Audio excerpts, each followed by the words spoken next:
Hi, everyone. Thank you so much for coming today. This is the first of two lectures in honor of the 250th anniversary of the American Revolution. My name is Liz Potter. I'm the director here. And this is Eddie Moran, who I will introduce shortly. The genesis of this program, as a lot of the good stuff that comes about here, was the librarians sitting back in the circulation desk, including Catherine Chansky, raise your hand, who we kind of went into, we've been going on a JAG in American Revolutionary History reading, and she suggested we ask Eddie to come and speak. When I posted about this, this was in honor of the 250th anniversary of the Revolution, I actually got some pushback on Facebook. People saying, why would we want to celebrate when we're in such troubled times? My feeling is we can always love our country. We can always learn something from our history. Well said. And I just want to mention, big thank you to Tanya Baricolo, who's over here. Raise your hand. Who is 30-year reporter for the Freeman and is very kindly filming this for the library YouTube channel. Also, Brett Berry, who's behind the mic, who is adding this to his amazing local history collection podcasts. Thank you so much.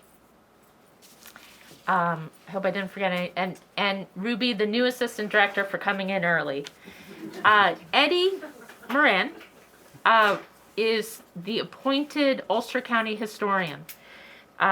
He is a lifelong resident of the Hudson Valley, and he graduated from New Paltz with a degree in history and currently serves began as an interpreter at the historic Huguenot Street in New Paltz. He lives in the Wallkill River Valley, and actually, like me, you're a descendant of the region's Huguenot and Dutch colonizers. Thank you, Eddie. Thank you. So I'll just echo again, thank you all so much for being here. It truly means the world, and I'm really excited about this presentation. And I should mention that this isn't just the first of two presentations given here in honor of the 250th. This is actually the first time I'll be giving this presentation, and I'll be giving this presentation many times over around the county from this point in Hurley, at the Olive Free Library, and so on. So you guys are really hearing kind of the first edition of this. So in one sense, that's awesome, and in another sense, kind of bear with me for any kinks as we work through it. And so the first thing I would like to say is just an overview of the topic. I'll be providing a broad overview of the American Revolution in kind of two senses. In one sense, as it took place here in Ulster County. You know, we think about the Revolution as taking place on large battlefields far away from here, but this was a place where pivotal events that shaped the way the Revolution unfolded took place. But I'll also be talking about the Revolution a bit as it was experienced by Ulster County residents, even if that experience was outside of Ulster County. I will mention just a couple of disclaimers. In order to provide a broad overview in the time available, there are many topics, events, and people I would love to include, but had to omit because of time. There are tons of full-length articles and books about just one subtopic that I'll spend a minute on this slide. And so in one sense, I'm going to be sticking to a script, which is not something I normally like to do for my presentations, but that's more to try and stay on time and include everything I'd like to include. But also, I encourage questions at the end of the presentation, which is also not something I usually do. Usually I like them during. But I'll pause at the end for some questions, and I encourage anyone to reach out by email. You'll find my email on the last slide. If you look up Ulster County Historian, it'll pop right up. And I'm happy not only to answer questions, but provide recommendations for sources where you can learn more detailed information about the subtopics we discuss here. I'm also happy to share sources with anyone, although the sources are included on the slides, and I can zoom in if anyone's interested at any point. And so just to begin, I wanted to start with some context, some geographic context. As well as to give you a sense of the thesis of this presentation. Maybe not so much a thesis, but more so two framing aspects to keep in mind throughout the presentation. One of them is that control of the Hudson Valley was really pivotal to both sides in the war. That's for a variety of reasons. It's because of, one, agricultural production here. We are really the breadbasket of the American colonies at that point. And that means a surplus of food production that is not just being consumed domestically, it's being exported. We're one of the primary sources of food for enslaved populations in the Caribbean. We're exporting food to Europe as well. And so controlling those food sources becomes incredibly important. It's also, you can imagine, economically, having access to the financial successes of that trade and that agricultural surplus is deeply important.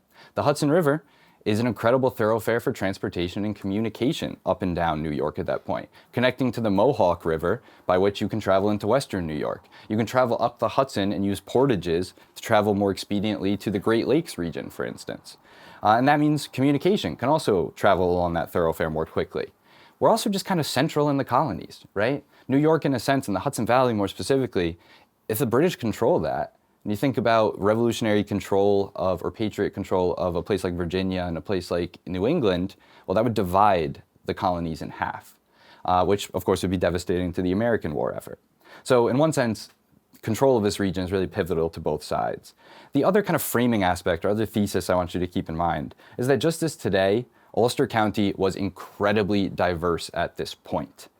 You had dozens of European ethnicities and languages here, many of whom have assimilated to local Dutch culture or English culture, but they come from dozens of ethnic backgrounds.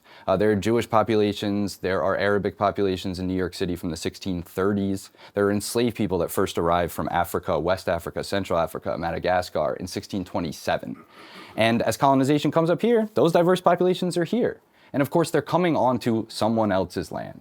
And that's the land of the Esopus people, a native people who still survive and persevere today, and they live in federally recognized communities in Ontario, Oklahoma, and Canada, and unfortunately no longer reside here in our region.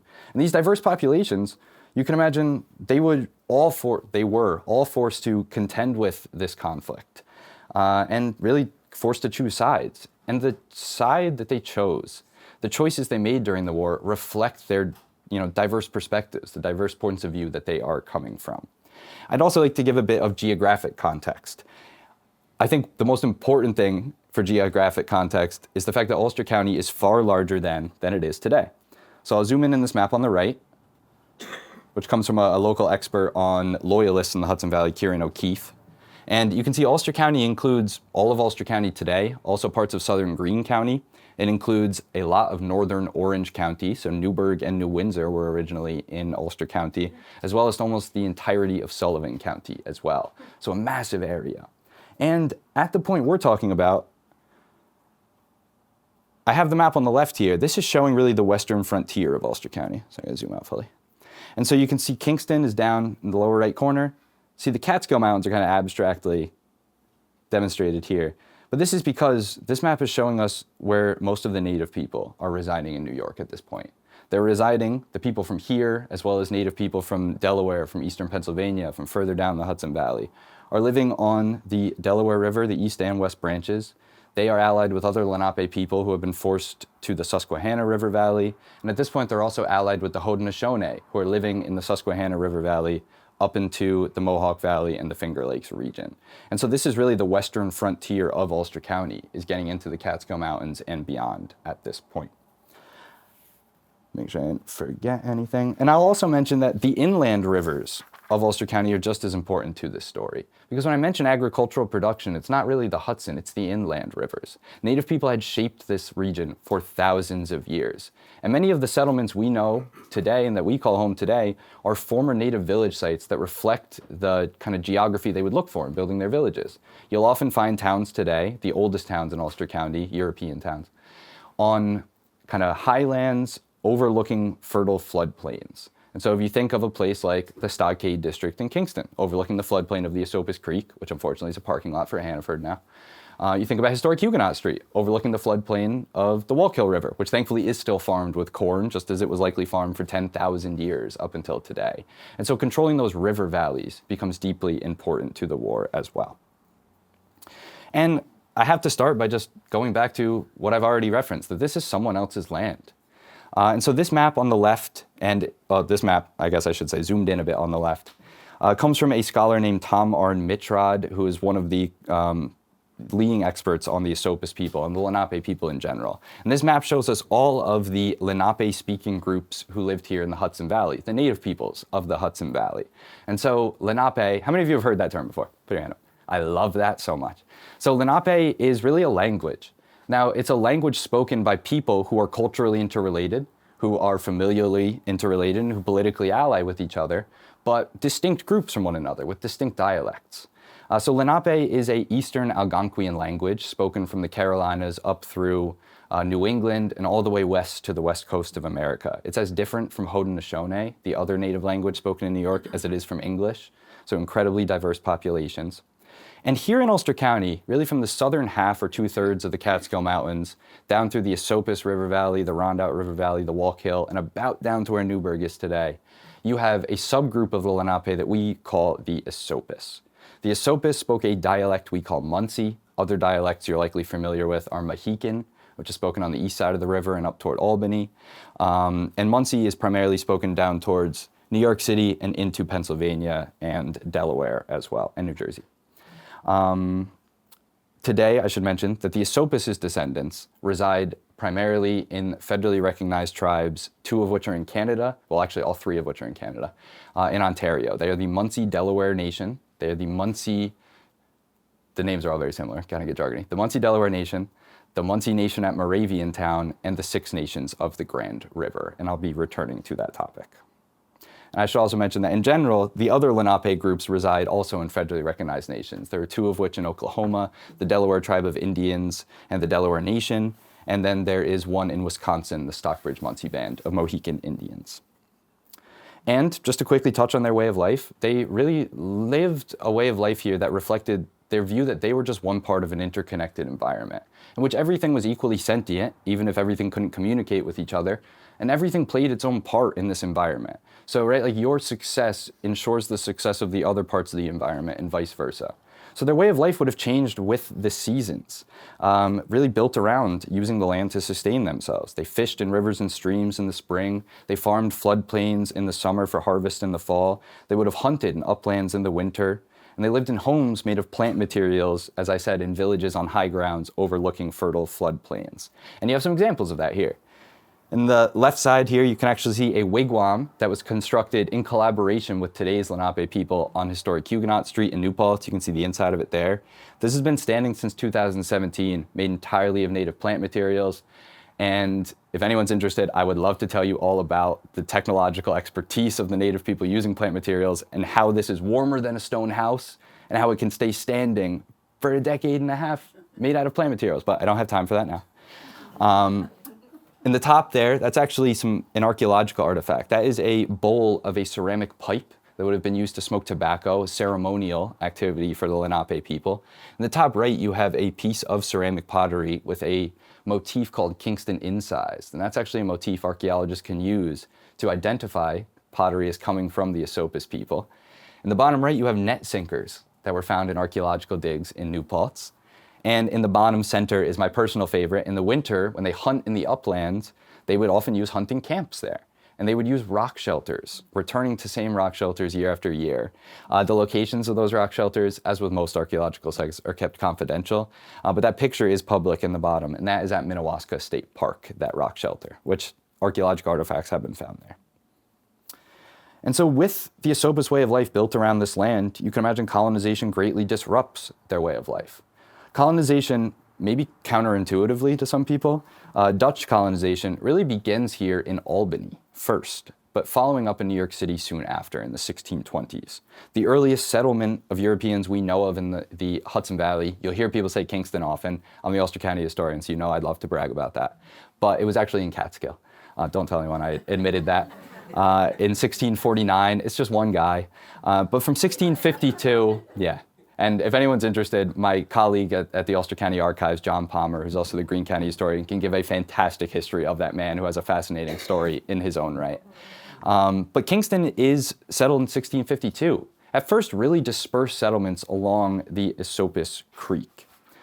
And they're primarily there, not just for agricultural production, but to trade with the native people for furs. And so I always emphasize that because it's not that the Europeans are coming here saying, okay, how can we immediately kill all the native people? right? They're here to trade with the native people. And I think it's equally impressive that the native people don't immediately attack them and resort to conflict. I don't know that I would react the same way peacefully if someone showed up in my yard. And so I think that's worth mentioning. And with the onset of colonization, as I mentioned, it's really disruptive to the native way of life here. And I'll talk about the conflicts that arise from that because they're important context for the revolution. But I also am just going to emphasize again that with the arrival of the first Europeans here, you have the arrival of the first enslaved people. And as long as there have been people of European descent in the Hudson Valley, there have been people of African descent in the Hudson Valley. And America is as much black as it is European from its earliest foundations. And in a reflection of it's a good way to put this, the systemic racism we see in the historical record, right? Most records of enslaved people are created by enslavers who are only going to reflect the enslaved person from their point of view, right? Which is going to mean in a dehumanizing manner. The first reference to a person of color in Ulster County is a casualty in the second conflict between the Esopus and the Dutch settlers here. What that indicates to us is that he was probably here from the very start. We just don't have a reference to him that survives until that point. So that's important to mention as well. And you can see on the right, I should mention, a depiction of, it's from a little bit later, from 1695, but a depiction of the village of Wiltwyck, what we now know as Kingston, the Stockade District in uptown Kingston, painted by the incredible historical painter, who I imagine many of you are also a fan of, Len Tantillo. And I thank him for allowing me to use his paintings in my presentations. And so I mentioned a few times that Dutch colonization is very much disruptive to the Esopus way of life for a variety of reasons. Environmental degradation, for one, land encroachment as well. You have cultural misunderstandings. I mean, just, put generally, over things like alcohol, over different practices of trade, over different farming practices. The native people use plants that grow among one another, the Three Sisters, many of you have likely heard of, supporting one another. Europeans expect to see neat rows of crops. They sometimes allow their livestock to graze in native crop fields. So that's what I mean when I say cultural misunderstandings. But also, of course, European disease takes its toll on the Esopus population as well. And lastly, and I find sometimes the most unknown, the native people are at this point fighting devastating conflicts among themselves. This is the point at which the Haudenosaunee become the power we now know. And prior 200 years before European colonization, they're just another native group here. But it's really taking advantage of colonization that they really attack other native tribes, other tribes' allies, primarily the French, subjugating those tribes in order to take control of trade with the Europeans. And the Esopus, as well as the Mohicans, were two groups that fight devastating wars against the Haudenosaunee in the 1640s, 50s, and 1660s. And so these tensions, you can imagine, more and more, they erode the efforts at peaceful coexistence on the Esopus side, which again, I think we can commend them for that effort to peacefully coexist. I don't think that's necessarily expected of them. And so with these rising tensions, go back one slide. That's the point at which uptown Kingston comes to be. In 1657, because of these rising tensions, Peter Stuyvesant orders the citizens of Kingston to move from their dispersed houses on the Esopus floodplain and to build a stockaded wall around a more condensed village, what we now know as uptown Kingston, for protection from the Esopus. And 2 years later, conflict does break out. There's a conflict in 1659 that is relatively short-lived, but still devastating, that is really just over cultural misunderstandings to do with alcohol. There's a second Esopus War, so there are two, that is fought in 1663, and that's really the more devastating one. The Europeans at this point have founded their second village in the area, Hurley, really against the permission of the native people. There are captives that are taken and sold into enslavement at the end of the first Esopus War. So the first war ends and none of the tensions are resolved. And the Esopus actually ambushed both Hurley and uptown Kingston in 1663. And I could give a whole hour-long presentation on that. It's like a cinematic, gripping moment in Ulster County's history. But the important thing for us is that those wars are devastating on both sides. Both sides are destroying each other's crop fields. There are women and children killed on both sides in this conflict. And there isn't necessarily a clear winner. The Europeans come out relatively on top, but both sides are still here. And I think most incredibly, they sign a peace treaty in 1663, which is in 1664 re-signed, because right when that war ends, the English take over the colony here. And so the English sign the most lasting peace treaty ending those wars with the Esopus in 1664. And you see images of that here on the left and right. This is the Nichols Treaty, which we still have in the Ulster County archives. Anyone who'd be interested to see it, shoot me an email and you are welcome to come and view it in person. It's an incredible document. And I think most importantly, it's not just these two sides committing themselves to peace. They commit themselves to peace infinitely into the future. And they say explicitly in the treaty that they are meant to return every year to renew the treaty, with older treaty signers meant to bring younger members of their communities there so that they can see the importance of this and that they can carry on this tradition. It's not renewed every year, but it is renewed relatively continuously from 1664 to 1776. And technically, it is still in place, requiring us, the Ulster County government, to maintain peaceful and supportive relations with these federally recognized sovereign nations I've mentioned. We are just now, I'm very proud to say, striving to meet those treaty goals again. I will be visiting the two reservations in Ontario in about a month's time. And in the middle there, you can see, I think, what is the most incredible artifact in the entire Ulster County archives, which has like 200,000 boxes. And that on the top, I'll zoom in a bit, is a wampum belt. We don't know exactly when it's presented to the Ulster County government, but it's a ceremonial wampum belt that you can see has suffered some damage that was presented to the Ulster County government by the Esopus people at one of these renewals. We still have this belt, and I would love to show it to anyone interested, and I encourage you to come over to the archives and check it out. And so, just kind of continuing with our context, in the aftermath of these wars, the Esopus population, because of the devastation I mentioned, it's rapidly declining. And it leaves them little choice but to make the peace with the Europeans I just mentioned. It also leaves them little choice but to make peace with the Haudenosaunee, their ancient enemies. And I think right there, it's worth using that as a kind of framing tool to emphasize how devastating European conflict here is. The Esopus and the Haudenosaunee have been fighting here for thousands and thousands and thousands of years. They have been fighting here for more generations than any of us have been here in terms of our families.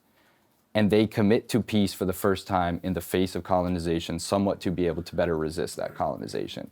I think that's pretty telling. And at this point, in order to gain European goods that are important in sustaining the native population here, in the aftermath of these devastating wars, you see native people, the Esopus, begin to sell off portions of their land in Ulster County. And they're doing this, partly because they're forced into a corner, and they somewhat have to.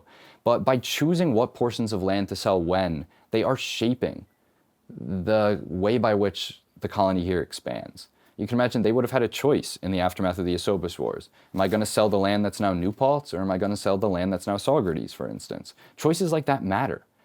We don't know why New Paltz is one of the, and Shongum or two of the earlier towns settled, but it would be a fair hypothesis to say maybe the clans that lived there had suffered more depopulation. And so they can say, well, we don't have as many people living here. Those people can go and live with family members that live elsewhere. They can sell that land and they can get hundreds of European goods that are important in sustaining their population in the aftermath of these devastating conflicts. I think that's important because we should look at these land sales as much as exercises of native agency in the face of colonization as we should look at them as them losing out in this conflict. And as they sell their land, the Esopus are forced west to the Delaware River Valley, to the western frontier of Ulster County that I mentioned way back at the start in the geographic context. However, I should mention, as they're there maintaining their native culture, their native religion, their language, of which there is one Munsee speaker left in the world. Her name is Diane Whitesnake. I encourage you to look her up. She lives in Ontario. She is an incredible figure. They also have adopted tons of European aspects of culture, of language, of political structures, and they're using those to their advantage. They're still coming back to visit their homelands here. Many of them, by this point, have long-standing relationships with Europeans here, economic ones, but also personal friendships with Europeans here. One of my favorite examples of this, there are still Lenape communities in Canada who use Dutch words for face cards and playing cards. We can all speculate a bit about where they found out those Dutch words for face cards. It was most likely playing cards with Dutch colonists here in the time period we're discussing. And as you can see in the map on the right, the colony here has expanded. So we have many towns that we're not familiar with founded. You have settlers in Woodstock by this point, moving up into the Catskill Mountains. You have settlers in New Paltz and way further south down into the Wallkill River Valley. Many of the towns we now know of in the Wallkill and Rondout valleys are beginning to be settled by this point. And you can see then this western frontier, you even have the first European settlers beginning to move over that frontier into the western side of the Catskill Mountains at this point. Two things that I will quickly mention here. One of which is that just as these towns or the European colonies are expanding here, enslavement is expanding with them, something I'm going to reiterate time and time again. There's no town here in the Hudson Valley that is known to not have had a single enslaved person in it, and that's key because they're experiencing the events of the Revolution and shaping them just as much. It's also important to mention that at this point, the cultural context of Ulster County is beginning to shift. In the mid-18th century and afterward, you're seeing Dutch culture begin to be eroded by English culture here in the region. You're starting to see federal English-style houses pop up. You're seeing the English language begin to be used in churches and political contexts where previously it was Dutch. So again, we've been under English governance since 1664, but it's still mostly culturally Dutch here in this region.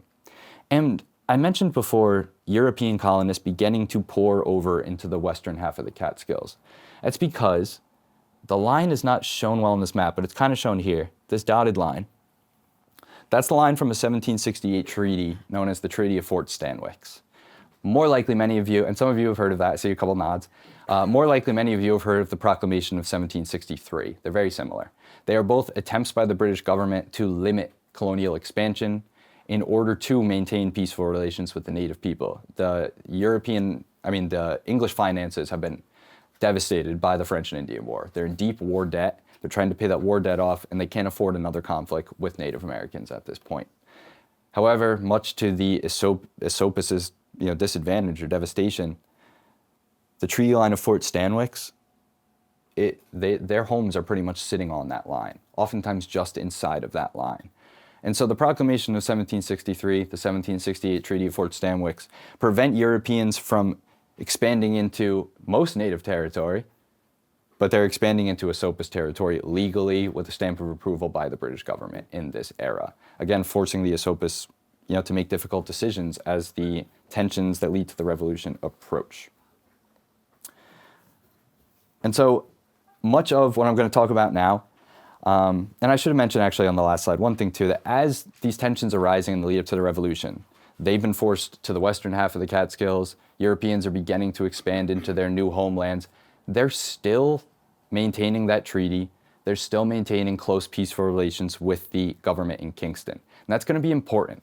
One of, I think, the unexpected things or patterns you're going to see in the Esopus experience in the war is that the Esopus are involved on the British side eventually, fighting in the Mohawk River Valley as they're still trying to maintain peaceful relations with Ulster County, saying that just because they're in a larger conflict with the American colonies, it doesn't mean that they're in conflict with their close friends and allies in Ulster County, which might be unexpected and not make a lot of sense, but we'll return to that. And so to talk a bit about how the colonial society here, the European society, the African society here, is pushed toward revolution, is pushed toward independence, I give a lot of credit for this portion of the presentation to Thomas Wearmouth and James M. Johnson, who have a fantastic overview of the revolution in the Hudson Valley, in the Hudson River Valley Review. Like in many colonies, the Europeans here, I've already referenced the war debt that the British are in at this point.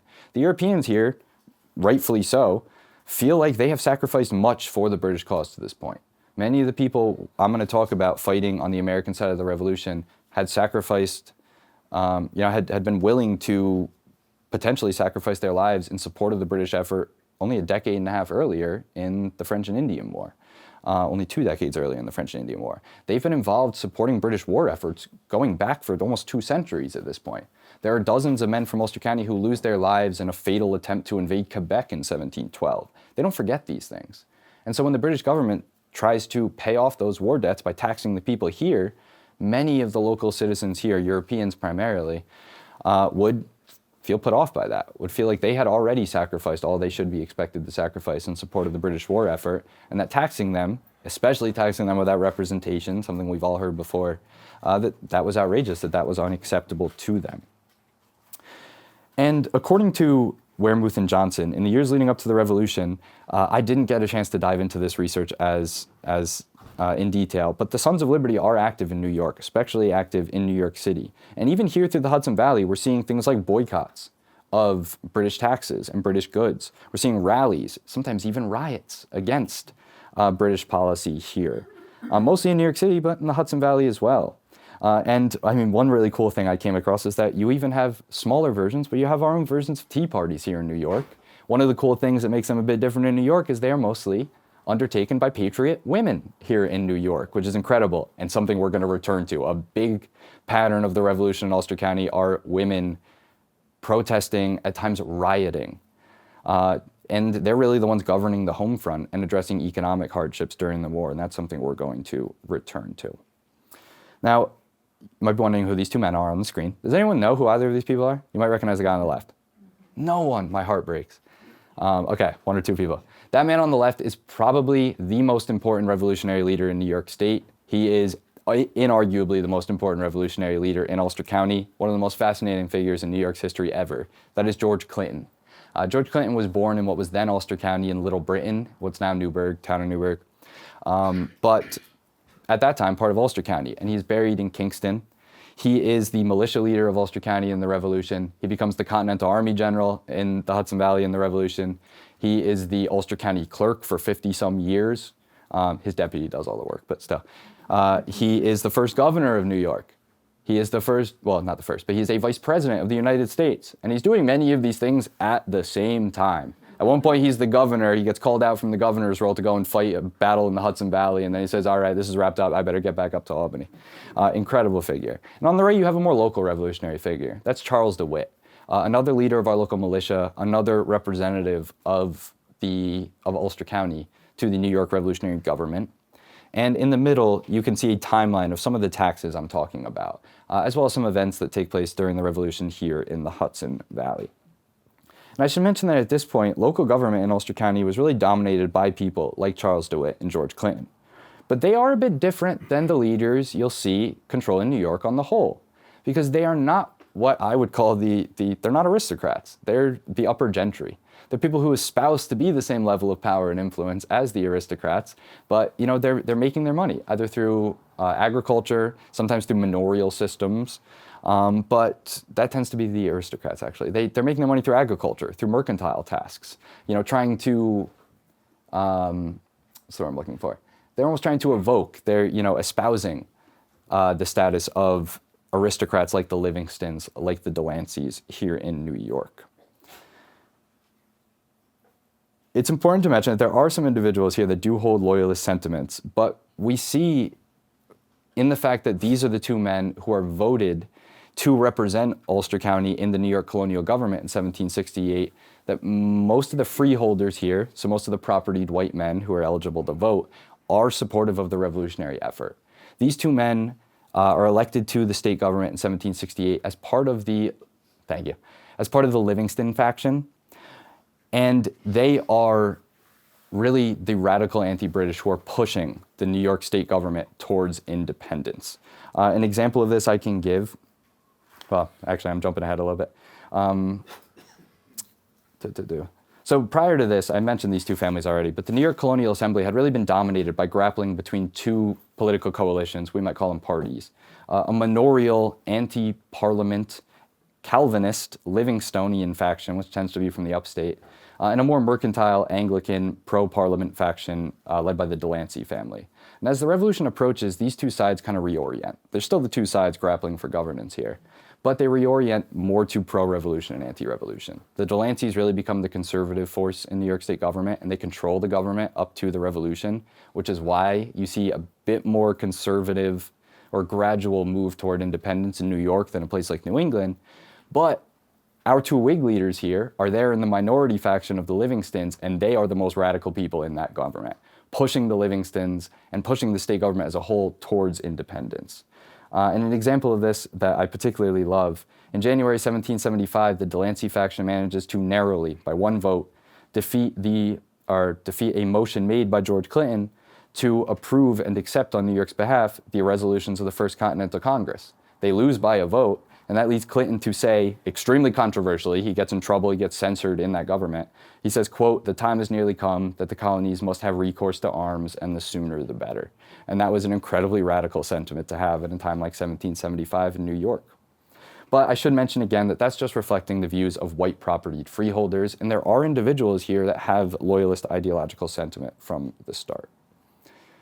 And so in 1775, after the battles of Lexington and Concord, after the Delancey faction, the New York government, refuses to accept the resolutions of the Continental Congress, the revolutionary-oriented citizens of New York force that British-aligned, the names are also similar, that colonial General Assembly to disband, and they form a revolutionary provincial Congress to replace it, a pro-independence revolutionary government. That revolutionary government are working with what we call committees of correspondence, which are committees meant to exchange information, but also to coordinate political action throughout the colonies that have been in place for decades at this point. Those committees become pro-revolutions. And those committees are working with this revolutionary government to coordinate anti-British demonstrations, anti-British actions here. They also, in 1775, form what we call committees of safety. And the committees of safety are the enforcement arms of those committees of correspondence. So they are enforcing and making sure the rank and file citizens are in line with these boycotts, with these anti-British polonies, with these demonstrations. And they could have pretty repressive consequences if you refuse to support those efforts. As the war goes on, those committees of safety become the executive governments here as well. It should be pointed out, those aren't representative or elected governments. We're espousing liberty as we have pretty repressive appointed committees of 6 or 7 men here that are governing the revolutionary effort. And an example of how this plays out on an individual level you can see here. This is one of 2 known original surviving copies of what we call the Articles of Association. In 1775, these articles, which are almost like an oath to support the anti-British effort, not necessarily pro-independence at this point, but the anti-British effort. And they are passed down from the provincial government to the committees of safety in each town with orders for them to have every freeholder, every propertied man in those towns sign on to them. And they record who doesn't sign, and they report that back to the government. This is one of the only 2 copies that survives. We only have transcripts of the signers, because most of the records of the revolutionary government here, the Provincial Council of New York State, but also of the committees of safety and correspondence in Ulster County and in Ulster County towns, each town would have one as well. Unfortunately, they were not held at the county archive. They were held at the New York State Library. Some of you might know where this is going. They are there in 1912 when a devastating fire occurs at the state library, and the majority of those records, unfortunately, were destroyed in that fire, making original copies like this incredibly important to understanding our collective history. I'll also mention at this point that we see the Ulster County freeholders elect, again, the same 2 men, George Clinton and Charles DeWitt, as well as another man, Levi Pauling, to this provincial government. And eventually that provincial government for the state sends George Clinton as our delegate to the Continental Congress. So a little man from Ulster County as a delegate to the Second Continental Congress. He's there to help draft the Declaration of Independence, but he leaves to answer the call to be the commander of the local militia here before the Declaration is signed, which is partly why he doesn't get enough credit in the historical annals. And I should mention that as well. There's already a system of militias in place at this point. These are militias that have been in place for really hundreds of years. Men are think of it almost like the Army Reserves today, right? People are going and drilling every so often. They're organized, ready to answer a call if called out, but they only get called out in times of strife and times of need. And in 1775, the New York provincial government orders the committees of safety. I had that mixed up. The Continental Congress orders the New York provincial government to appoint commanders to call forth that militia. And who do they appoint? They appoint George Clinton. And that's the point at which George Clinton leaves the Second Continental Congress to come back here and take command of the Ulster County and Orange County militias during the war. And he begins preparing defenses of the Hudson River immediately, reflecting how important control of the Hudson River was to the Revolution. And so you would have hundreds, thousands of men from Ulster County who were expected to serve in that militia, and they do. And there is a large battle fought here in the Hudson Valley in which dozens, if not hundreds of men from Ulster County lose their lives in a brutal battle. And we will return to that topic. Just making sure I didn't miss anything. One other thing I should mention as well is that those committees, as they become the executive government, by the end of the war, one of their chief functions is addressing economic matters here in the colony. And that becomes incredibly important. There are food shortages for the duration of the war. There's hyperinflation. There's devalued currency taking place here. I mean, think about it. You've declared your independence from the government through which most of your systems of trade, most of your networks of economic exchange are governed through. And so right then and there, you have to become self-sufficient immediately. The British are also in control of New York City from an early point in the war. There is no option to trade outward out of New York Harbor. And so governing the food sources here, ensuring that people here had enough food becomes a chief function of the Committee of Safety. And they don't always do a good enough job, according to the women of Ulster County, which I think is one of the most incredible stories, which I don't have enough time to dive into in detail, but there's an incredible article in the Hudson River Valley Review about this, and shoot me an email, I'd love to talk more about it. There are a number of, not just protests, there are riots throughout the Revolution. Here in Ulster County, in Poughkeepsie, in Newburgh, as well as here, just to our south in Kingston, undertaken by patriot-aligned women that are rioting to demonstrate to the local revolutionary government that they're not doing enough to address these economic shortfalls. At certain points, they even threaten to those revolutionary governments to pull their men out from the war if they don't better address the needs. They're really governing the home front. And to some degree, I mean, that's what an incredible assertion of American principles you see from the very start of the war, right? That's democracy. That's the right to protest. And we see that almost first espoused by the women of Ulster County here. Now, I'm going to kind of shift a bit and just talk for a bit about why different individuals from Ulster County might choose different sides during the war. And so why might a European individual choose loyalism? And I should mention Kieran O'Keefe, one of the leading scholars of loyalists here in the Hudson Valley, he does argue that Ulster County, in his opinion, was the most pro-revolution area in New York State. And that as a whole, the western half of the Hudson Valley was far more pro-independence than the eastern side of the Hudson River, which I'm very proud of. That was a joke. And so with that, there aren't as many loyalists here, but they are still here. And it's important to acknowledge that loyalism is not static.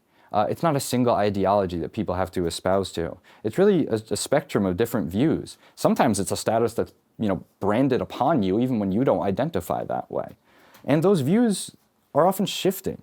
They include really a broad spectrum of reactions. It could be ideological, it could be self-interest, it could be family or personal associations, or infinite other motives. And that's something that Kieran O'Keefe talks about incredibly in a number of articles you can find online. He also has given some online presentations recently I encourage you to check out. Some do commit themselves fully to the British effort because of ideology. They're ideologically pro-British. You can imagine a recent colonist who's just moved from England in 1750 is likely not going to feel the same way about the British government as somebody whose family was here from Dutch times in 1650. They might feel a greater degree of affinity for that British government. And you see an example of that here on the right. That is only a transcript. I couldn't find the original, so I apologize. But that is a transcript of a claim way later in Nova Scotia of a man who was resettled in Nova Scotia along with the British and other loyalists after the war. And he's from Ulster County. And he states in this transcript that he was from Ulster County, joined the British war effort, was forced to leave after the war. On the left side, you have a document from an individual who was most likely not a loyalist in his identity, but was branded so. If you wanted to stay neutral, you didn't really have that choice. Imagine you were someone that looked at the Committee of Safety and said, yeah, I'm not going to sign these Articles of Association. I don't support the British war effort, but I just don't really want to get involved in a conflict, and I don't really want to risk anything that might lead to my children or loved ones passing away. That was not acceptable to these people. And so this man on the left is one of the most famous examples from the Hudson Valley because his personal records survive. This is a record from a man named Roloff Josiah Elting from New Paltz. He was branded a loyalist because he refused to accept currency issued by the Continental Congress, currency that was worthless. He already had a long-standing, his family were one of the earliest Dutch families moving into a French-speaking town. He had a long-standing family rivalry with another family who was pro-independence, the Hasbrook family. You guys have all heard of them. And a member of the Hasbrook family, when she tries to buy something at his general store in the Bevier Elting house at Historic Huguenot Street today, and he won't accept it, he says, this is worthless, she reports him to the Committee of Safety. He is ordered, and he did sign the Articles of Association, but it's at that point he's ordered to take an oath of loyalty, and he refuses. We don't know if he was a loyalist or if he was just stubborn. I think he was just incredibly stubborn. But he is, at different points during the war, imprisoned on a prison ship in the Rondout Harbor. That occurred. There's a great article about that in the Hudson River Valley Review. Don't have enough time to get into it. There were prison ships in the Rondout Harbor for loyalists, not just from here, but from all over New York. You can see an example of how New York is one of the most pro-revolution areas of the state, and the fact that where do they choose to put the prison ships that are going to hold prisoners from Albany, prisoners from Westchester? They put it here. He's imprisoned there at one point. He's imprisoned in a home in Ulster County. He is exiled to New York City behind British lines later in the war. At one point, he's exiled to like a far remote region of Vermont. And this document on the left is actually a record of expenses for his maintenance while he is in the Ulster County Jail. And so expenses in the jail spelled G-A-O-L at that point. And so again, pretty repressive. If you're someone like Roloff Josiah Elting, who doesn't identify as a loyalist at the start, but is treated this way, you very well might identify as a loyalist by the end of the war. And I think that's important to mention. Make sure I didn't lose anything. Now, shifting just a little bit, we can talk about why a person of African descent might choose the side that they chose here. Now, I've mentioned already a couple times how repressive the local revolutionary governments are. That's, I think, ironic considering the ideals of the revolution, but I should also mention the irony in that you have these people espousing freedom and liberty as they enslave others and, really reduce them to a legal status of property. Is racialized chattel slavery practiced here in New York, in which legally those individuals are not recognized as human beings. We see them listed in estate inventories alongside livestock. We see mothers separated from the children at the age of 1 in wills here in Ulster County. And there are incredible quotes I wanted to include about that, but again, just didn't have time to include. But it's important to mention that despite that status, enslaved people weren't passive, and that just because the law says someone's not a human doesn't mean you can ever reduce someone's humanity, right? And there's an ever-present desire for freedom on the part of African peoples here in the Hudson Valley. And so some of them might see supporting the revolutionary effort as the best way to achieve better status. Maybe thinking that loyal service to their enslavers or to local patriot governments would earn them improved treatment or status after the war. Some were likely even ideologically patriot, it's possible, whereas others were very likely coerced into serving the patriot side by their enslavers. And you have 2 examples of Black men serving in the Ulster County militia here on the left. Here at the bottom, this is a muster roll. You see a man named James Otterman. He was from the Windsors in Ulster County today, but don't tell anyone. And then under complexion, it says fair, ditto, ditto, ditto, ditto, black under his complexion. And then in the bottom, this is a set of orders for a man named Anthony Davo of New Paltz. Anthony Davo was a Black man we know from his muster roll. I just didn't want to show 2 muster rolls. I wanted to show a different kind of document. But also, enslaved people, for the most part, when they're joining the Revolutionary War effort here, they're actually joining the British side. And that's because of a proclamation on the right here. This is, I'm going to forget the exact name of it, the Phillipsburg Proclamation, made by Sir Henry Clinton, one of the British revolutionary leaders in 1770, I should know this off the top of my head, June 30th, 1779. And he promises in this document, this is actually a copy from a newspaper in New York, full security to any enslaved people who flee the rebel side and flee behind British lines. And they follow through on that. They follow through on that. You have thousands and thousands of African and Black American men and women that flee behind British lines and are given freedom and safety. And you see a number of those individuals leave with the British to Nova Scotia, resettling there where their descendants remain today sometimes. And there was an incredible presentation given on this topic just a couple nights ago by Zach Veith at Historic Huguenot Street, tracing some families from Ulster County who flee behind British lines and end up in Nova Scotia. You can access a recording on Huguenot Street's website, and I really encourage you to check that out. And so returning a little bit to Clinton and the militia, I mentioned that Clinton is tasked with building defenses on the Hudson River. By this point, 1778, 1779, so 77 to 17, no, I'm jumping ahead a bit, sorry. 1776 to 1777, the war's raging around New York City. And that results eventually in British control of New York City, meaning travel up the Hudson River, right? is a risk that the Patriots are afraid of during the war on the British part. And so just south of West Point, a bit south of West Point, where there is a state historic site today, you have two forts that are built by General George Clinton and a number of other revolutionary leaders here. They are the forts of Clinton in Montgomery, which you can see a depiction of in the top right there. This is my favorite object to do with the Revolution. This is one of my favorite objects from Ulster County's history, just period. I could talk about this for an hour. This is the powder horn of a man. I don't want to get his name wrong, so I'm going to double check. This is the powder horn of a man named Peter Meyer Jr. Peter Meyer Jr. served in the Ulster County Militia. He served in the 1st Ulster County Militia Regiment of Johannes Snyder. He was from the Kingston area. He carved this powder horn on July 25th, 1777. It is in a private collection. That private collector is incredibly generous in providing access to this horn and photos of this horn to the historical community. This was carved by a member of the Ulster County Militia at Fort Montgomery. You can see in the bottom, I'm going to zoom in. He writes Fort Montgomery, June 25th, 1777. Wow. He depicts the fort. That's an accurate depiction of the fort walls. Compare that view on the right with that. It's the most incredible thing. Shows two cannons. These are buildings inside the fort that we know once stood there.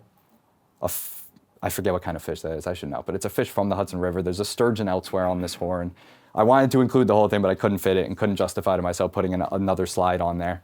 This man is there in July 1777 alongside many other Ulster County, Orange County, Dutchess County militiamen. He carves this horn 3 months before the largest battle that takes place in the Hudson Valley. That private collector that has this horn today, his ancestor was another militiaman who somehow comes out of this conflict with the horn. I wasn't able to find an answer to this before the presentation. There's a chance that, I keep forgetting his name, Peter Meyer Jr. passed away in the battles of Clinton and Montgomery. There's a chance that he carves this 3 months before his death in the war, and that this survives in the hands of one of his compatriots. Gives me chills just talking about it. And I already talked about the militias. I should also mention that Ulster County men we also see joining the Continental Army. At first, just out of ideology and support for the Revolution.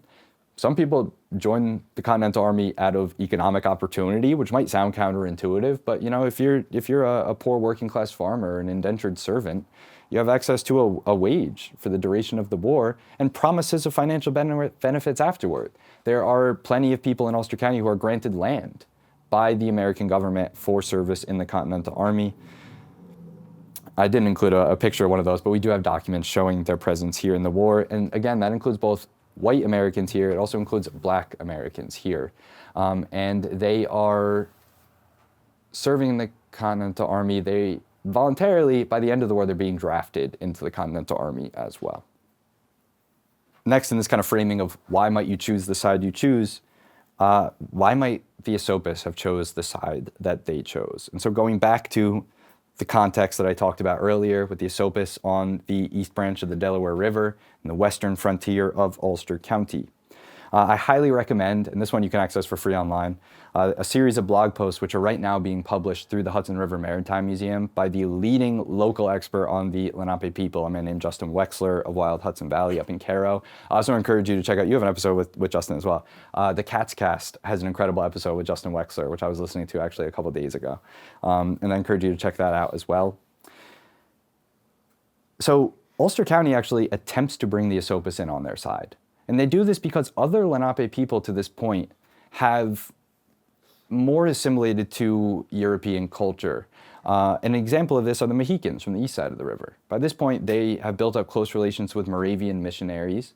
Many of them have adopted Christianity. They are living in what's now Stockbridge, Massachusetts, which is why they're called the Stockbridge Muncie today. So they actually move east. And they fight on the American side in the war. This is actually a contemporary depiction of a Stockbridge militia soldier. They fight in the Continental Army for the duration of the war. There are incredible quotes you can find from Continental commanders about how heroically, how valiantly they served during the war. The Ulster County government wants to do this same thing with the Esopus, and so they appeal for them to join the American war effort.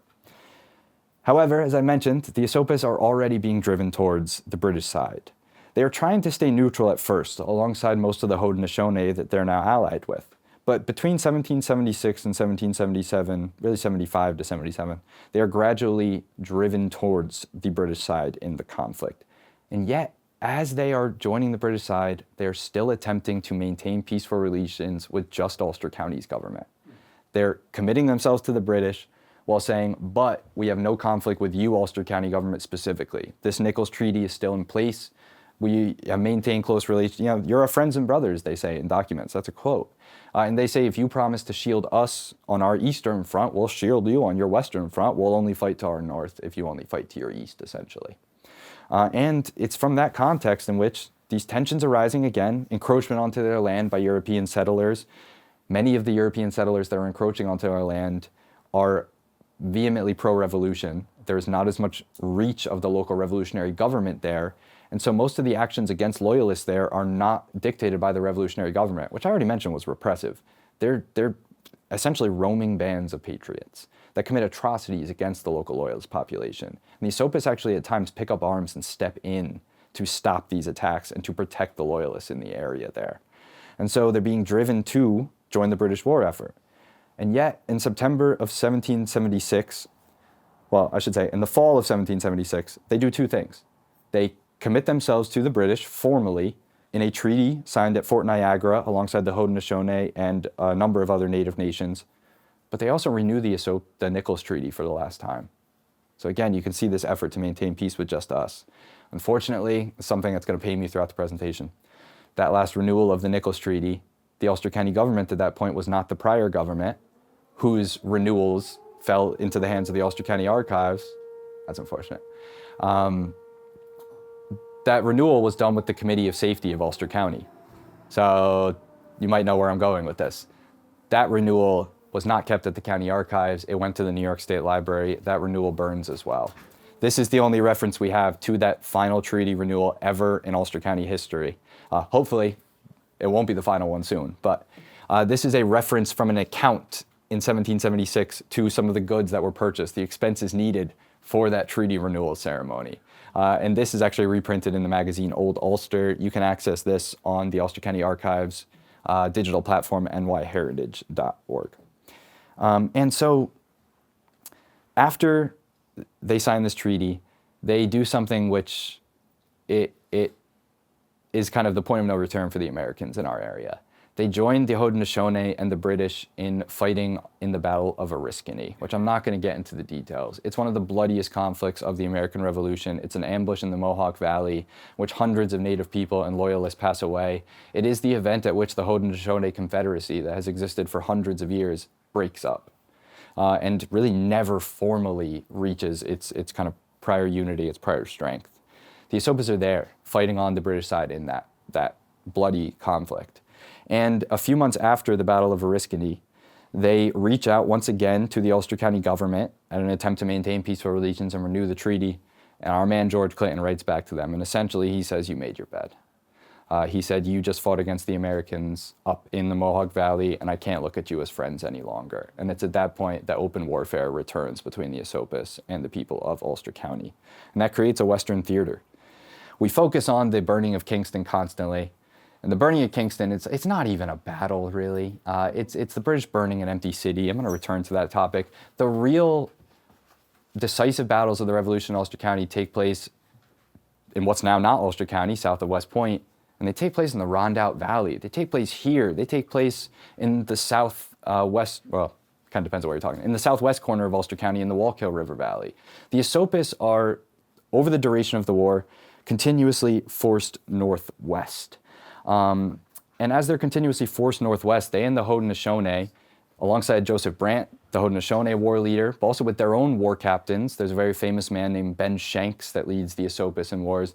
They are conducting raids over a period of 6 or 7 years here on the western side of Ulster County. This on the left is a memorial on 209 in Ellenville. This is a memorial and a grave marker for victims of the Fantine Kill, what they call the Fantine Kill massacre. I don't like that term particularly. The Fantine Kill raid, we might call it. It's a raid done by loyalist and Esopus and Haudenosaunee men, and they attack a number of patriot-aligned farmsteads, I suppose I would call them, in the Rondout Valley and what's now Ellenville. There are attacks on Kerhonkson, there are attacks on Woborson, there are attacks on Shongum, there are attacks on Pine Bush, up and down the valley, brutal attacks. And in response to this, the militia builds a series of what are called forts. They're really blockhouses, fortified timber houses, one of which I'll be presenting on in June here, and I encourage you to come back for that. So I'm going to kind of tease it and hold off on a lot of details. But you can see historical markers for 2 of those forts on the right. One for Fort Chandaken, which I'm going to talk about in June, and in the bottom right, one for the fort that was in Kerhonkson. Fortunately, we don't know the exact locations of either of these forts. Also, they're not the most effective. Essentially, the Asopas go around them at times, which sounds silly, but they do. They travel south and they attack places like Goshen. They attack places like Shawangum and Pine Bush, further to the south in Ulster County. Just going to check the time. So I'm going to try and speed up a little bit. But again, a lot to jam in here. And so that Western theater is really not decisive in shaping how the war unfolds, but bloody conflict over the course of the war. Now, I've mentioned already that the British are in control of New York City, and that causes the provisional government to flee north from that conflict. But they can't go too far north because the battles are also raging in the Mohawk River Valley. And it's really that context by which Kingston comes to be the first capital of New York State. It's there that the provincial government adopts the New York State Constitution and drafts it in 1777, adopted on April 20th, 1777. On the left, you can see unfortunately, we don't know who the artist is, but a depiction of the secretary reading out the New York State Constitution on the steps of the Ulster County Courthouse. You can see the Old Dutch Church way in the background there. And in the aftermath of that, the New York State Senate first meets in the home of Abraham Van Gaspee in Kingston, the Senate House, State Historic Site today. The Assembly first meets in a building that no longer stands, the Bogardus Tavern. Don't look that up, because if you look that up, you're going to see all kinds of references to the Bogardus Tavern across the river. It was not there, but you're going to see a bunch of sources that are going to tell you it was there. It was at a site that no longer stands at the corner of Fair and Maiden Lane in Kingston. Again, I mentioned already, most of the attention to this point has been on the Eastern Theater of the Revolution, which is relatively decisive. The British in 1777 adopt a war plan by which Burgoyne is going to come south with a large army from Canada. Barry St. Ledger is going to come east through the Mohawk River Valley, and Sir Henry Clinton is going to come north up the Hudson from New York City. And they are attempting to meet near Albany, seize Albany, take control of New York. But there's miscommunication and rival personalities in the British government. And for various reasons, most of the British from New York City end up going to Philadelphia. Yep.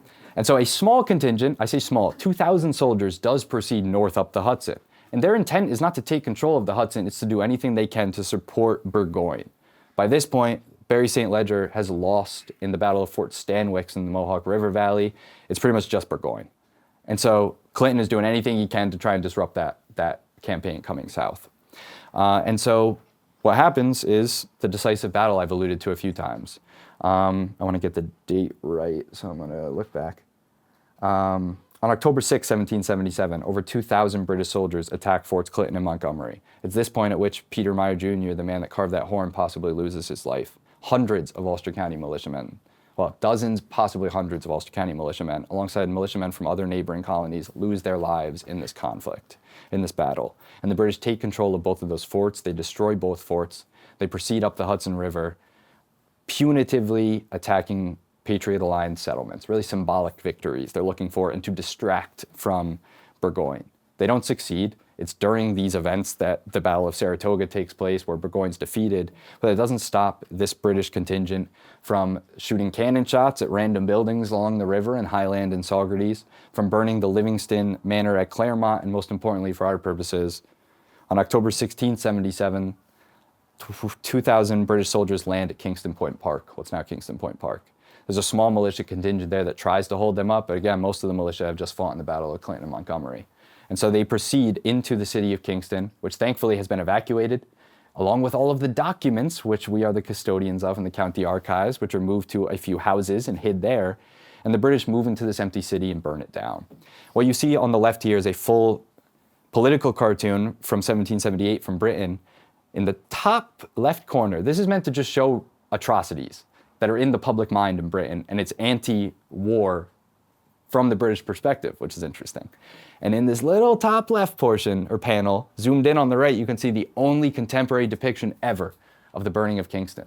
A few buildings that aren't particularly accurate, with flames above it and the label Asopas for this region as a whole.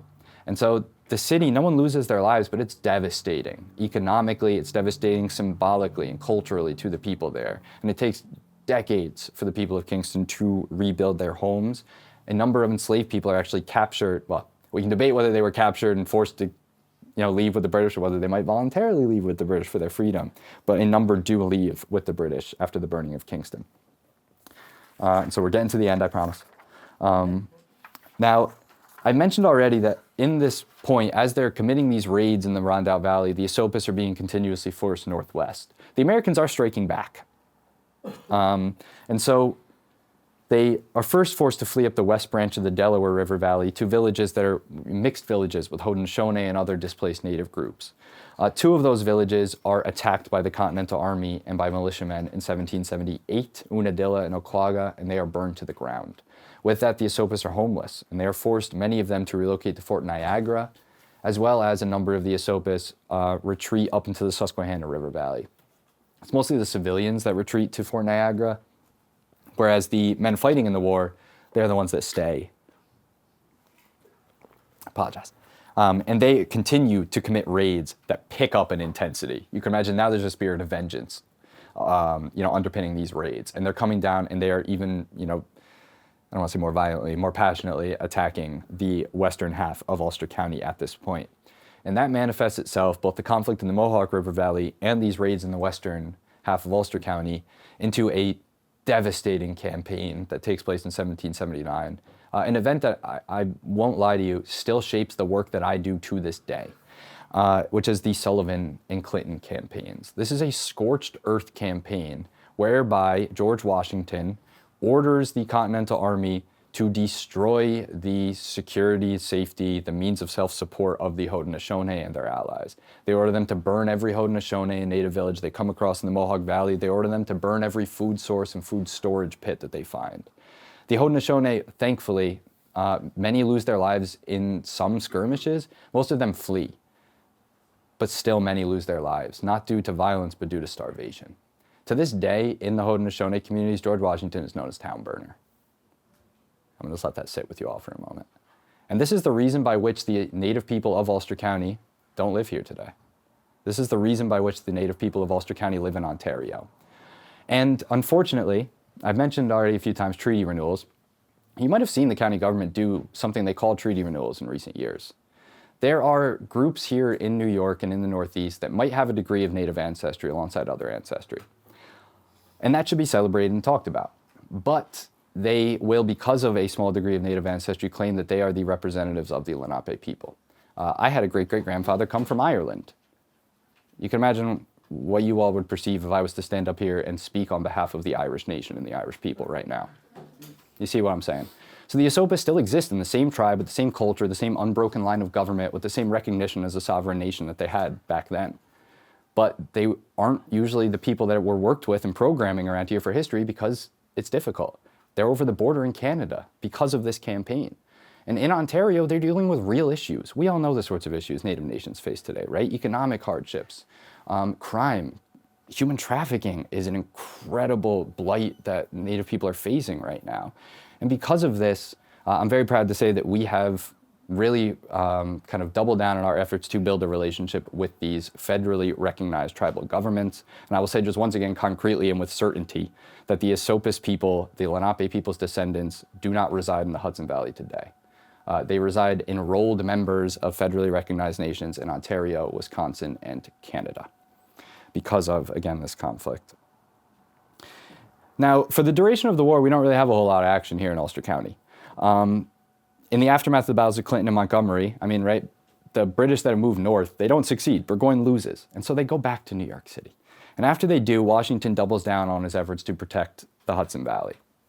I could go on a whole thing about George Clinton and his election to governor and stuff, but I'm going to hold off. He orders West Point built in 1778. And that pretty much ensures that the British do not attack the Hudson Valley again from the south for the rest of the war. It's an uneasy peace. Benedict Arnold is a part of the story. He tries to give up West Point. I don't have time to get into it, and it's not Ulster County anymore anyway. But I encourage you to look that up. But really, for the duration of the war, you have them looking south, with the British in New York City and a no man's land in southern Orange County. Thankfully, though, here, most of that violence does not reach, but you do have some of the spies, some of the partisans from that no man's land brought back here, brought to justice. You have some spies hung in Kingston in this era, for instance. And so Yorktown ends the Revolutionary War in 1781. The Treaty of Paris ends the conflict formally in 1783, and the British evacuate in 1783. And it's up until that point, in the last years of the war, that Washington moves his army here to the Hudson Valley, what was then Ulster County, in New Windsor, in West Point, in Cornwall, watching the British in New York City, making sure they don't get up to any funny business before they leave the war. I mentioned already that the Esopus unfortunately remain in Ontario today. But I can just quickly mention, I'm not going to mention what happens to the Americans, right? Because we all know that story. That's our collective history, all of us. We try and build a nation that to this day is doing its best to, that many of us are doing our best to get the nation to espouse the ideals of the revolution. Unfortunately, not everyone in America, someone, over 50% right now might not. But I think it's more important to talk about what happens to the people on the losing side, right?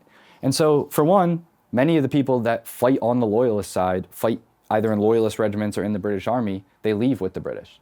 So I mentioned earlier this record of James Irwin, who fights in the British Army. He relocates with the British to Nova Scotia. I mentioned already Zach Veith's research at Historic Huguenot Street, tracing enslaved people who flee behind British lines and relocate to Nova Scotia. Some of those more neutral people that are kind of branded loyalists but aren't, they want to come back, and they are very much mistreated by the New York government. The Treaty of Paris requires these loyalists to be allowed back in, and the New York government says, heck no, we don't care. And what you see, I didn't end up including it, I thought about including it, but Roloff Josiah Elting in 1784, alongside a number of other loyalists from Ulster County, petitions the state government for permission to leave his exile in New York City and to come back here. And they say no. We don't know exactly when he comes back. We know he's back by 1792, but think about that. He's branded a loyalist in like 1777 or 78, and he's not allowed back to his home until 1792, and he never once actually supported the British war effort. And at the bottom you can see, and I should mention, that's his grave. We know he got back to New Paltz. We don't know when, but he's buried in the Huguenot Cemetery on Huguenot Street, so that's his gravestone. And then in the bottom you can see the logos of the three sovereign Lenape tribal nations I mentioned. Well, kind of Lenape. Two of them are the Munsee Delaware Nation and the Delaware Nation at Moraviantown. It's maybe a bit unexpected, but the most direct descendants of the Esopus, actually, because of their close alliance with the Haudenosaunee, come to reside today in what's called the Six Nations of the Grand River, which is a mixed nation of Lenape and Haudenosaunee people. Also in Ontario, these three nations live right next to each other. They intermarry their families. They're extremely close culturally today, to this day. And I went a little over on time. I'm still kind of proud of how much I jammed in there, though, and the time allotted. But I would love to take as many questions as possible. And I can stay for as long as people have questions. But I just beforehand want to say, again, how thankful I am to you all for taking the time out of your weekend to be here. How thankful I am for the great honor to serve you all as the Ulster County Historian and to get to teach this collective history that we all share. And really, I encourage you all to make use of those services. I am not just available to you all for presentations. If you have a history question of any sort at any time, I'm mandated by New York state law and by the Ulster County government to help you. And that's for free. So you have a history question of any sort, shoot me an email and I would love to help. And you can see, of course, our independent flags here that come out of the Revolution with our Ulster County flag up on top, evoking back to Dutch colonization. So I'll just say thank you again, and I'd love to take any questions. Yeah, go for it. Natural curiosity, what could you say about literally where we are today, Phoenicia, Shandik, and where it stood on that line that you were talking about and what was going on here? I know it wasn't part of the settled, But there are people living here, but kind of like, dispersed homesteads who had and farmsteads. control, or was there control? So the Patriots did. We're right about on that western frontier, that northwest frontier, which is why Fort Shandaken is just a bit to our south. We don't know the exact location of that fort, but we know the general area, and you can see a historic marker on the plain where we know it was today. And that fort was really to stop, it's a natural valley, right? Coming up from where that fort is up, there's too many roads with a 2 in them. Thank you. Up 28 to where we are today. And so this was the valley by which you'd come down. So I have to look into it a bit more. There's a possibility, I've seen some records indicating this is a bit of a no man's land on the other side of that fort. But I still think for the most part, the presence of that fort keeps this specific area, hyper-local area, from being directly attacked that I've seen so far. It's actually really hard to find records because of the burning of that library. It's really hard to find records of those small raids. which is unfortunate because they're the most directly devastating conflicts to the civilians that live here. I mean, it's really the women of Ulster County on the Patriot side that suffer the most from those raids. I don't know if you noticed, but that Fantine Kill massacre, the two leaders of those families at that point were the two women that were here on the home front that both lose their lives in that massacre. So we get mostly shielded from that here because that fort is nearby. But I am planning to double check that and dive into that because I'm not like completely concrete in that answer. But I believe it's more to our north and south. They attack the settlements that are easier to attack at that point, if that makes sense. Mm-hmm. Go for it. I'm interested in what you said about how people kind of made a living during those years. And something very interesting you said I wanted to focus on is about trade, the breadbasket of this area being a breadbasket, and trade actually, there was enough grown here to trade with feeding the slaves down in the Caribbean. Yeah. So did that sort of end with the Revolutionary War because you were blockaded by the British in New York? That's a great question. Or do we know anything about that? I conjecture it continues after. I want to double check before I give like an answer with certainty. But I can speak to just the fact that, I mean, we are integral to the New York State interpreter of Black history is one of the most incredible figures in the historical community in New York State. Her name is Levada Nahone. When I was kind of coming up in the historical community at Historic Huguenot Street, she had a mantra she would always say to me, which is, Eddie, where was the damn wheat going? Right? Because and she would say this to all the kind of proteges that she's training, right? But that you see so much wheat being produced here. You see record of it being shipped out of our towns and down through New York City, and then we kind of just lose attention to it. But when we trace that wheat, we find that most times it's being traded down to the Caribbean. So plantations that are producing things like rum and sugar and molasses. I mean, this is how the transatlantic slave trade worked. The enslaved people are taken from Africa. They're the labor force in the Caribbean primarily for production of these commodities. But they also, a smaller portion of them are brought here to produce the agricultural products needed to feed them. So we're kind of the food sources for those enslaved populations. Africa's the source of that labor, and then the Caribbean is the source of the sugar from which the rum, the molasses, the sugar itself is produced by those enslaved populations. I think it continues after the war. I do want to double check before I kind of give you a firm and hard answer on that. But after the war, we do see the economy of Ulster County shift a little bit. It's in the 50-year span after the war that you see things like the bluestone trade start to begin to emerge. You see coal start to begin to emerge, that trade. You see the D&H Canal, kind of its foundations coming about. So you do see the economy shift a little bit away from agriculture, a bit more towards industrialization, for lack of a better way to put it, in that era. It's also by the 1820s and 30s you start to see tourism become an industry in Ulster County, fascinatingly enough. So that's why I want to double check. I think it continues, but I'm not entirely certain after the war. Good question. I'm primarily, if I can research anything and write on it, I'm primarily a historian of enslavement in the 18th and 17th centuries here. So I especially appreciate that question. Yeah. Is there any history of Hessian mercenaries either fighting or defecting and settling in Ulster County? Absolutely. So they're fighting on the British side. They're fighting, I believe they're at Clinton and Montgomery fighting on the British side there. I have to double check. I believe so, which means they would be present at the burning of Kingston as well. And a number of those Hessians actually, they stay. I don't know the exact site off the top of my head, and I don't know of any Hessians that resettle in Ulster County after the war. There is a cemetery you can still visit to this day in Greene County.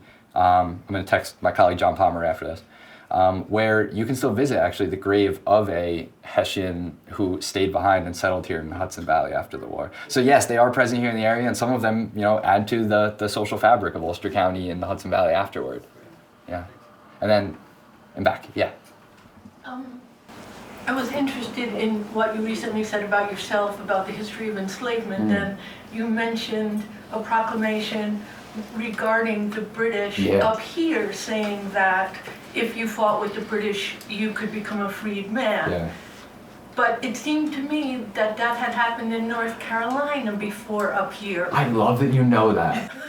Yeah, it did. Okay. It did. Thank you. So that's Lord Dunmore's proclamation. Exactly. And Lord Dunmore's proclamation, I had to double check. I actually double checked this last night because I got in my head about it. I was like, wait. So his was, my perception was that it was more localized. It was, I think, localized both to that conflict.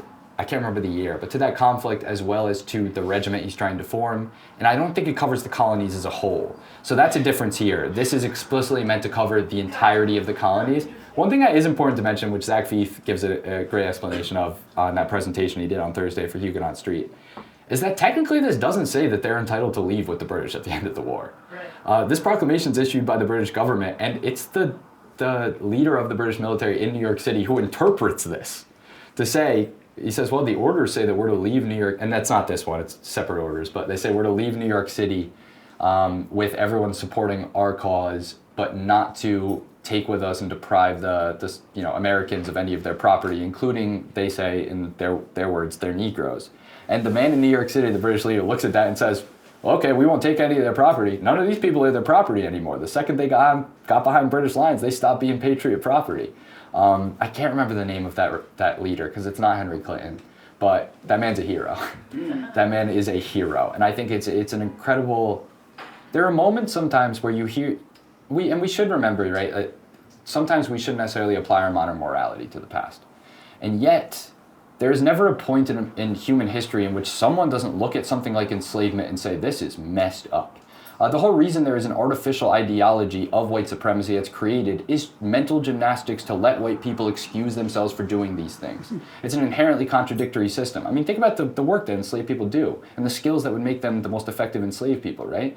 They would be incredibly skilled workers, maybe carpenters, right? Maybe stonemasons, maybe farmers. They might be the women raising children, cooking food, making clothes. What animal can do any of those things, right? Those are things that aren't just human activities. Being good at them isn't inherently human, right? Like, you are more skilled at the most inherently human tasks. So you have a system in which the most profit is gained by having the most skilled and the most human humans possible, and yet you have to treat them in order to exploit their labor as not humans. So it's a contradictory system for the start, which is again why I go back to people like him who in that era could look at this and say, no, this is not okay. Now, Henry Clinton had no goodwill towards enslaved people. Henry Clinton is doing this purely to stifle the Patriot economy and to take away their labor force. That later military leader for the British, though, I give him a lot of credit. I can't remember his name, but if you look him up, you can find information about that. I appreciate that question. Go for it. So did many of the African Americans, well, I'm going to call them that, I think that's a fair term at this point. leave Ulster County with the British, so that there was an economic decline because these skilled people weren't here? That's thinking like a historian. Bioma. Yeah, I love that. I don't know for certain. Zach Feith probably talks about that in that presentation he gave on Thursday. There is Graham. You're making good points on it. Thank you. Graham Russell Hodges, I would check his work as well. He's a historian of the Book of Negroes specifically, which is the book that records the enslaved people that leave. I don't know that enough people from Ulster County leave and flee behind British lands to cause that. But there was an economic depression for 50 years here. Well, I don't know about depression so much as the economy kind of shifts. You do see, yeah, I mean, somewhat. Like Kingston's loss definitely greatly affects the economy of Ulster County. You see, much to my frustration. You see Catskill kind of replace Kingston as the economic and cultural center of the Hudson Valley for a little bit after Kingston burned. John Palmer loves to remind me of that all the time. So yeah, you do see economic effects, and I'm sure the loss of any enslaved person to that enslaver would have had an economic effect on them. I don't know if enough people off the top of my head left to cause that issue as a whole. Maybe it was just the burning of Kingston, because in New York City, it took probably 9 or 10 years after when they burned New York, or some of these fires, and after 9/11, it also took about 10 years to come back as well. Wow. Yeah. So. Thank you for raising that analogy and that question. This brings up another thing I didn't mention, which I should have, which is that there are enslaved people fleeing north and fleeing west at this point. When the Esopus are in the Delaware River Valley and in the Susquehanna River Valley, there are enslaved people escaping there from here. Self-emancipation is something ever present. You have enslaved people fleeing enslavement from the earliest enslaved people brought here to after it's outlawed in a legal sense, but it's still practiced functionally in the 1830s and 40s. And so we see them take advantage of the chaos of the revolution. And we see the number, you can check this in Susan Stesson, the New Paltz Town Historian's books, In Defiance. You can see the number of freedom seekers increases during the chaos of the revolution. And they're fleeing north up to Canada. More likely, they're fleeing west to the Native people. And Native people have been helping escaped enslaved people here for generations. One of my first big research projects, which I'll be presenting on in Hurley in a month or two, is about two enslaved people, Anthony and Susanna, who flee enslavement in Kingston in the 1670s across the Hudson, and they're helped back to New York City by Mohicans. We have a 1712 document in which a man from New Paltz actually an ancestor or roll-off, our loyalist we talked about. One of his ancestors and a number of other Ulster County men complained to the British government about how many enslaved people have been fleeing to the Lenape communities and the Delaware River, not the Esopus, they're cousins, the Munsee, and are being welcomed in and marrying into those communities. So we know that's happening all the time. So that's a great question. And I appreciate it too because it reminded me of a couple of things I meant to say. Thank you.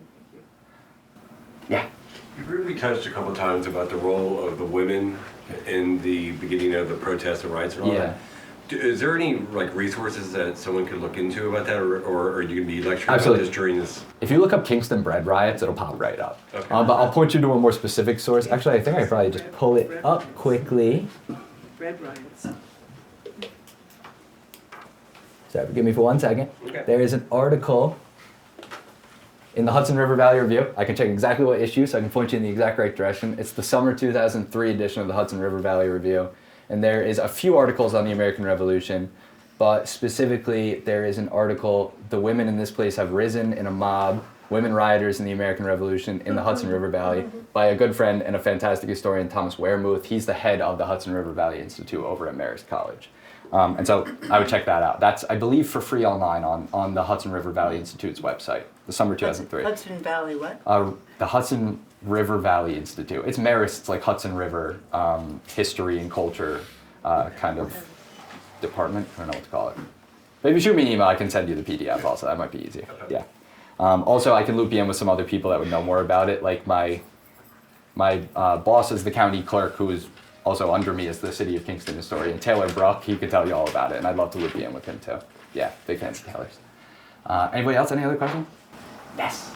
I wonder, were the Native Americans from this region who went up to Canada subjected to the Canadian acculturation program? Yeah. Other Native, the indigenous people in Canada were subjected to? Thank you for asking that question. Yeah, and that was so important, and I wouldn't have included that, but yes, they were. They are relatively treated better by the British government or by the Canadian government at times than they are here.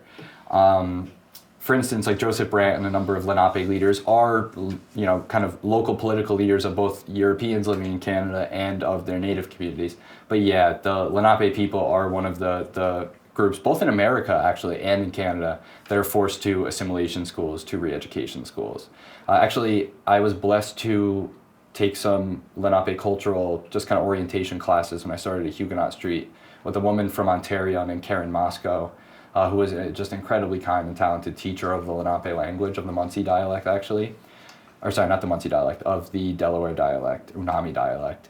And her grandfather actually, she told me once, was one of the last known speakers of the Unami dialect. He passed away before she knew that her grandfather was the last known speaker.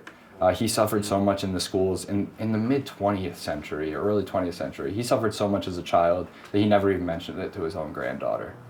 So yes, they were. And I wouldn't have mentioned that if you didn't bring that up, so I can't tell you how much I appreciate that question. And it's much of the reason why there are so few Lenape speakers today. There's only one Munsee speaker left in the world. And she most likely doesn't speak the Esopus dialect. But it's the closest thing and there's debate even among historians about whether Esopus should be considered part of the Munsee dialect. I have to hold myself back. I would argue it shouldn't be, it's its own dialect. But if you look up Diane Whitesnake was the woman's name, you can find some clips actually of her speaking that language. Which Karen Moscow, that language teacher, once said, she said the land likes to hear its language. And that language is the language of this land. And so she would, I know, appreciate knowing that language was played out loud over their homelands.